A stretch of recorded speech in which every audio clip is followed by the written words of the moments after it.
Wahai pendukung Israel, isu Palestin telah membangkitkan kemarahan umat Islam. Jadi kalian harus bersiap, karena kalian akan hancur. Kalian akan hancur.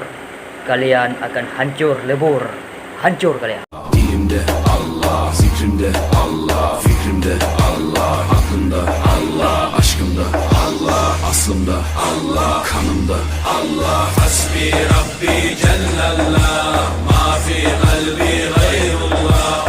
Nur Muhammed sallallahu, la ilahe illallah.